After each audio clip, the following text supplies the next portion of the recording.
नमस्कार and welcome to Bihar civils.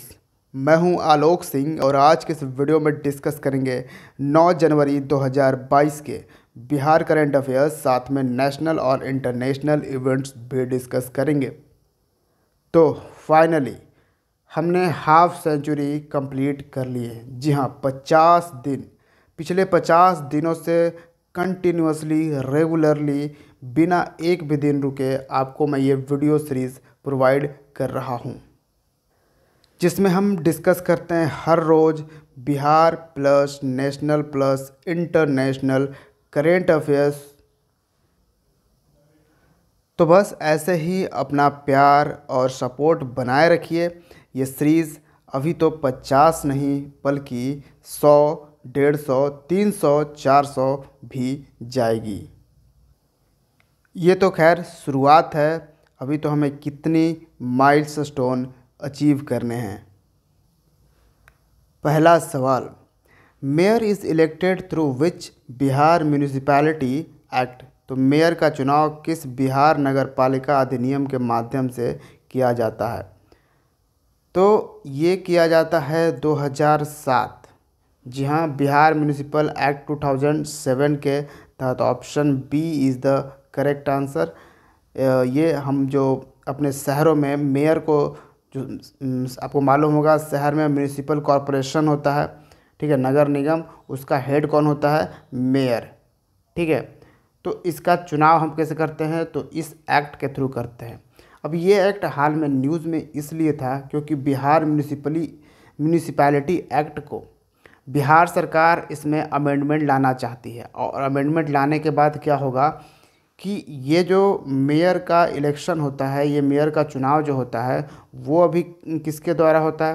तो जो वार्ड पार्षदों को जनता जिताती है वो वार्ड पार्षद मिलके मेयर बना देते हैं। लेकिन यहाँ पे बिहार म्यूनिसिपैलिटी एक्ट को अमेंड करके इसमें संशोधन लाकर ये किया जाएगा प्रावधान कि मेयर का जो चुनाव है, मेयर का जो इलेक्शन है, वो डायरेक्ट जो है वो जनता करेगी। ठीक है, तो ऐसा कुछ लाया जाने वाला है, तो इसलिए बिहार म्यूनिसिपल एक्ट न्यूज़ में था। Next, which state has topped in Atal pension scheme. तो अटल पेंशन योजना में कौन सा राज्य शीर्ष पर है? तो ये राज्य है Bihar. Option A is the correct answer. देखिए, बिहार में करीबन 2,74,907 लोगों ने रजिस्टर्ड किया है अंडर अटल पेंशन स्कीम बिहार के डिफरेंट बैंक्स के थ्रू। ठीक है, और ये डेटा हमें कैसे मालूम चला है? तो इसका मालूम चला है हमें स्टेट लेवल बैंकर्स कमेटी के द्वारा, SLBC के द्वारा ये हमें ये डेटा मालूम चला है। अब इतना जो कि हाईएस्ट है दूसरे राज्यों के अपेक्षा, इसलिए बिहार है टॉप में। जहाँ तक देखते हैं अटल पेंशन योजना की, अटल पेंशन स्कीम की, तो ये 2015 में हमारे प्रधानमंत्री मोदी ने लॉन्च किया था। इसमें था कि जो 18 से 40 साल के एज के लोग हैं वो इस स्कीम को अवेल कर सकते हैं, पेंशन योजना। जैसा कि आप समझ रहे हो, ये पेंशन यहाँ पे है, तो इसमें ऑब्वियसली इसमें पेंशन मिलेगा। तो कुछ पैसे इसमें लगाने होते थे, देने होते थे 18 से 40 साल तक। उसके बाद जब आप 60 साल के हो जाइएगा, उसके बाद जो नॉमिनी है, मतलब जिन्होंने ये अवेल किया है योजना, 60 साल के बाद उन्हें 5,000 रुपये पर मंथ मिलने थे एज पेंशन। ठीक है, तो ये था Atal pension scheme. Next question, Antigua and Barbuda has become which numbered member of International Solar Alliance. तो एंटीगुआ और बारबुडा अंतर्राष्ट्रीय और सौर गठबंधन का कौन सा सदस्य बन गया है? तो यहाँ पे आप देख रहे होंगे एंटीगुआ एंड बारबुडा, तो ये मत समझना कि ये अलग अलग कंट्रीज़ हैं। ठीक है, ये एक ही कंट्री हैं, एंटीगुआ एंड बारबुडा दोनों एक ही कंट्री का नाम है। ठीक है, दोनों साथ में ये बोला जाता है। तो ये कौन से नंबर हैं? 102, 102nd। Option D is the correct answer. तो यहाँ से आपको ये भी बात समझ में आ गई कि अगर एंटीगुआ बारबुडा 102nd मेंबर हैं तो इंटरनेशनल सोलर अलायंस में अभी तक कितनी कंट्रीज़ मेंबर्स है। प्रेजेंट में 102 कंट्रीज़ मेंबर है इंटरनेशनल सोलर अलायंस का। ठीक है, 101st था यूएसए। और आपको मालूम होना चाहिए इंटरनेशनल सोलर अलायंस जो है एकमात्र ऐसा संगठन है जो कि इंटरनेशनल तो है बट इसका हेडक्वार्टर आपको देश में ही मिलेगा, भारत में ही मिलेगा। कहाँ पे? तो गुरुग्राम में, हरियाणा का शहर है गुरुग्राम, तो यहाँ पे आपको मिलेगा। और इंटरनेशनल सोलर अलायंस का जो गठन किया गया था 2015 में, वो इंडिया और फ्रांस के द्वारा। ठीक है, मेन एफर्ट्स आप समझ सकते हो, इंडिया का ही मेन एफर्ट था, प्रधानमंत्री मोदी द्वारा ये मेनली लॉन्च किया गया था, तो आप इसको समझ सकते हो। तो इंटरनेशनल सोलर अलायंस एक आइडिया इसमें दिया गया कि जो भी कंट्रीज़ इक्वेटर के नज़दीक आते हैं, जहाँ पे मतलब बहुत ज़्यादा धूप रहती है, सूर्य रहती है, तो वहाँ पे क्या किया जाएगा कि सन का इस्तेमाल किया जाएगा, सूर्य का इस्तेमाल करके, और इलेक्ट्रिसिटी उत्पन्न करेंगे। ठीक है, तो ये चीज़ें करी जा रही है।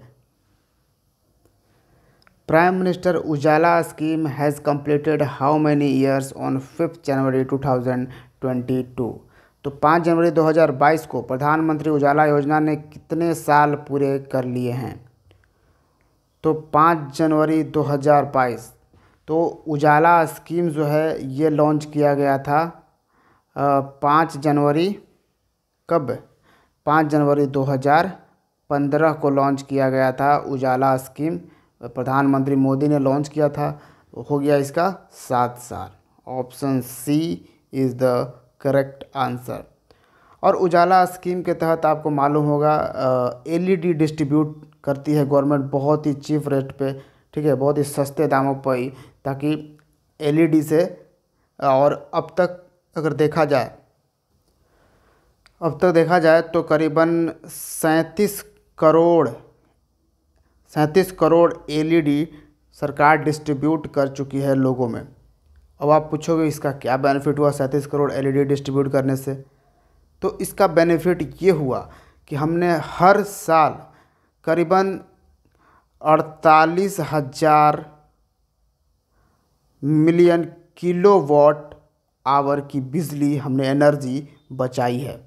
ठीक है, आपको पता होगा एलईडी बहुत ही कम एनर्जी लेता है, एलईडी बल्ब जो हम यूज़ करते हैं। ये उजाला स्कीम की हम बात कर रहे हैं। एक है प्रधानमंत्री उज्ज्वला स्कीम, जिसके तहत जो है गैस सब्सिडी दी जाती थी, गैस का डिस्ट्रीब्यूशन किया जाता है, गैस सिलेंडर का।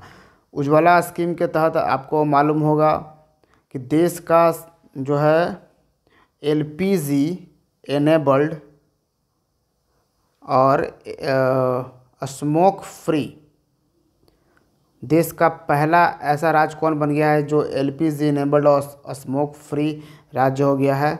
वो है हिमाचल प्रदेश। ठीक है, और उसका मेन जो योगदान है, जो कंट्रीब्यूशन है, वो है उज्ज्वला स्कीम का, और एक हिमाचल प्रदेश का खुद का स्कीम है अपने स्टेट गवर्नमेंट का। ठीक है, गृहिणी सुविधा स्कीम है, मुख्यमंत्री गृहिणी सुविधा स्कीम। तो ये दोनों स्कीम का मोस्ट इम्पॉर्टेंट रोल रहा है इनके एलपीजी एनेबल्ड और स्मोक फ्री स्टेट बनने में। Which states Ganjam district has been declared child marriage free? तो किस राज्य ने गंजम जिले को बाल विवाह मुक्त घोषित कर दिया है?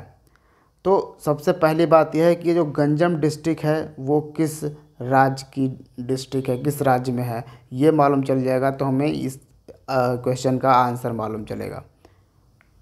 तो गंजम डिस्ट्रिक्ट है ओडिशा में। Option A is the correct answer.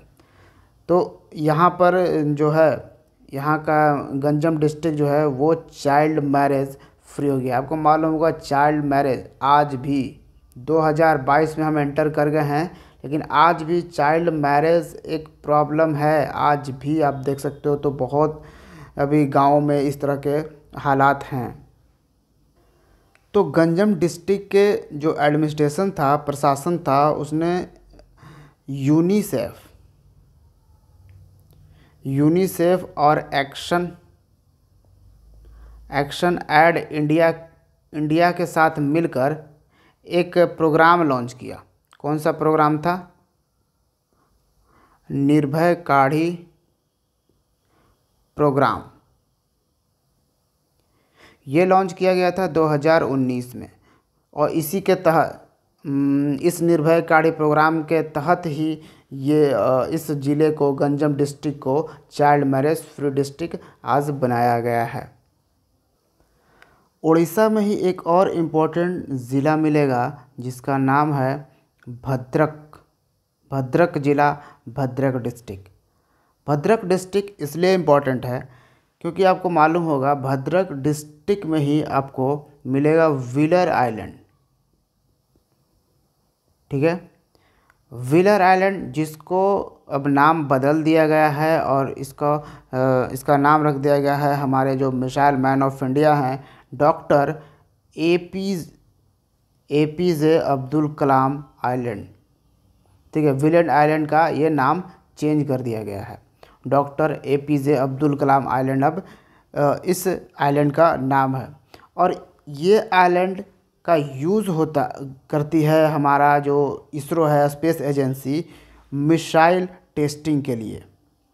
ठीक है, मिसाइल टेस्टिंग के लिए यही व्हीलर आइलैंड, यही APJ अब्दुल कलाम आइलैंड का यूज़ किया जाता है। जैसे आकाश, अग्नि, अस्त्र, ब्रह्मोस, निर्भय, प्रहार, ये सब जो मिसाइलें ट्रायल की गई, इस सब मिसाइलों को जो टेस्ट किया गया सक्सेसफुली, ये सब इसी द्वीप से, इसी व्हीलर आइलैंड से ये सब मिसाइलों को टेस्ट किया गया है। उड़ीसा के 2 इम्पोर्टेंट नेशनल पार्क को याद रखिएगा, सिमलीपल और दूसरा है भितरकनिका। ठीक है, Similipal and Bhitarkanika 2 important national park हैं, याद रखिएगा। नेक्स्ट है, who has become the chairman of UN anti terrorism committee. संयुक्त राष्ट्र आतंकवाद विरोधी समिति के अध्यक्ष कौन बने हैं? तो ये हैं TS Tirumurti. Option B is the correct answer. और आपको मालूम यहाँ पे होना चाहिए कि TS तिरुमूर्ति ऑलरेडी भारत के परमानेंट रिप्रेजेंटेटिव हैं यूनाइटेड नेशंस में। ठीक है, भारत के परमानेंट रिप्रेजेंटेटिव हैं TS तिरुमूर्ति यूनाइटेड नेशंस में, और इन्हें ही अब चेयरमैन बना दिया गया है इस कमेटी का। कौन सा कमेटी है? UN United Nations anti terrorism committee. Who has own the Ramnath Goenka award in photo journalism. तो फोटो जर्नलिज्म में रामनाथ गोयनका पुरस्कार किसने जीता है? तो यह हैं Zeeshan e Latif. Option C is the correct answer. इन्होंने एक्चुअली जो NRC लागू हुआ था ना असम में, NRC अभी तक सिर्फ असम में ही लागू हुआ था, याद रखिएगा। NRC यानी नेशनल रजिस्टर्ड सिटीजन्स। तो उसके बाद जो लोग बच गए थे, जो NRC में फिट नहीं आए, वो उन लोगों पर एक कहानी बनाई थी इन्होंने, जिशन ए लतीफ़ ने। वो पिक्चर्स वगैरह भी लगाए थे, तो इन्हीं उनको फ़ोटो जर्नलिज़म का अवार्ड दिया गया है। बात जर्नलिस्ट की हो रही है तो देखिए 2021 का नोबेल पीस प्राइज़ किसे दिया गया था? 2 व्यक्ति थे। एक हैं, जर्नलिज़म ही है, दोनों जर्नलिस्ट हैं, मारिया रेसा। ठीक है, ये फिलीपींस के हैं। और दूसरे व्यक्ति हैं दिमित्री मुरातोव, ये रसिया के हैं। इन दोनों को नोबेल पीस प्राइज़ का अवार्ड दिया गया था 2021 का। India's first unique rock museum has been inaugurated in which city.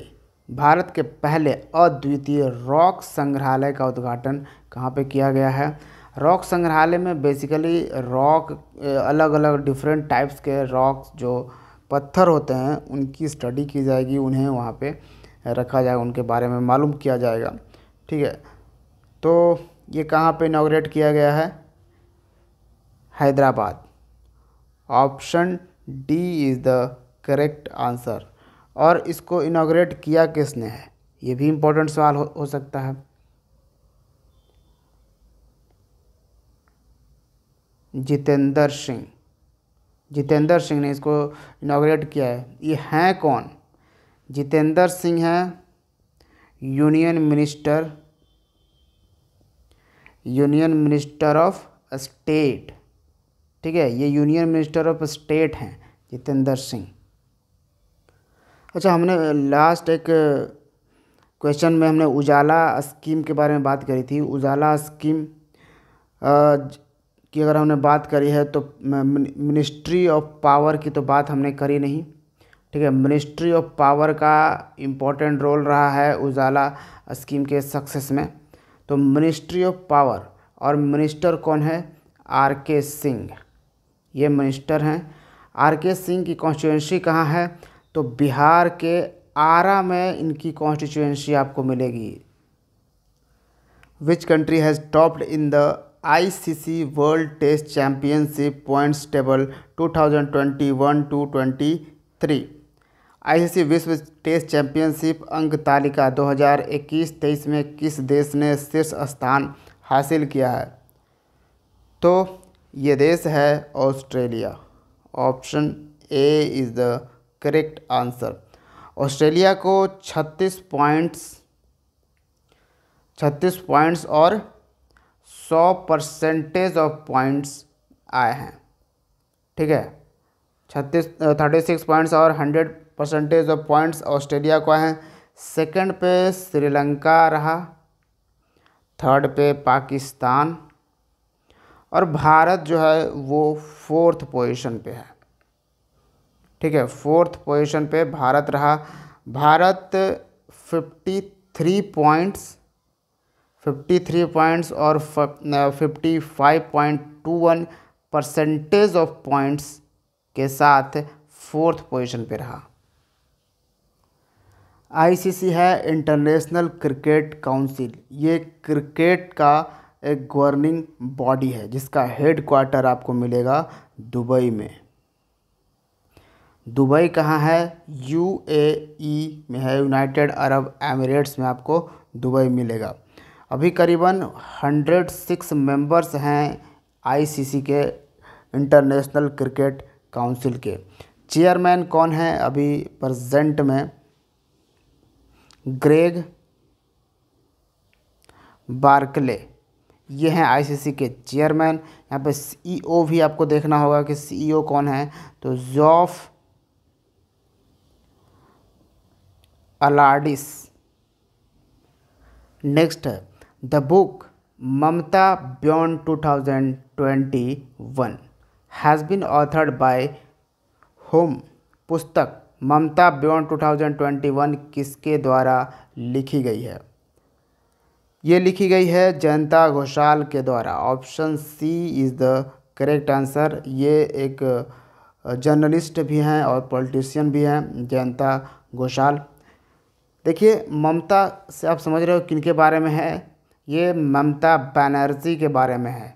जी हाँ, बंगाल की मुख्यमंत्री ममता बनर्जी। ये इसमें यही चीज़ है कि कैसे बीजेपी, कैसे जो बंगाल का, वेस्ट बंगाल का इलेक्शन 2021 का जो इलेक्शन था वो कैसे बीजेपी हार गई और ये पूरा का पूरा बंगाल फिर से ममता बनर्जी के हाथों चला गया।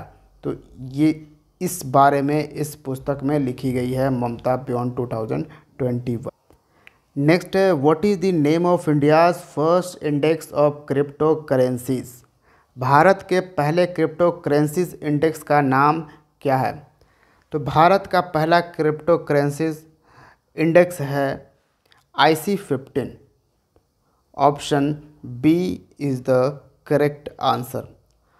और देखिए, ये जो है इसको लॉन्च किसने किया है? IC-15 को इसको लॉन्च किया है, एक ऐप है क्रिप्टो वायर, इस ऐप के थ्रू ये लॉन्च किया गया है। बेसिकली ये मॉनिटर करेगा, ठीक है, जो बहुत सारे क्रिप्टो करेंसीज हैं उनको मॉनिटर करेगा। बहुत सारे यानी 15 क्रिप्टो करेंसीज जो हैं वो मॉनिटर करेगा। जैसे आपको मालूम होगा बिटकॉइन, ये मोस्ट फेमस क्रिप्टो करेंसी है बिटकॉइन।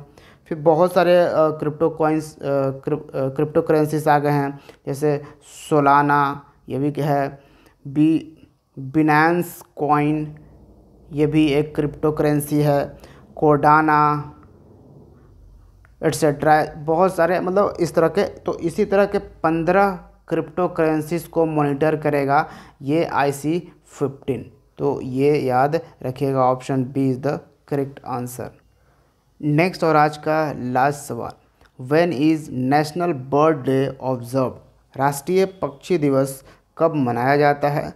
हम मनाते हैं 5 जनवरी को। Option D is the correct answer.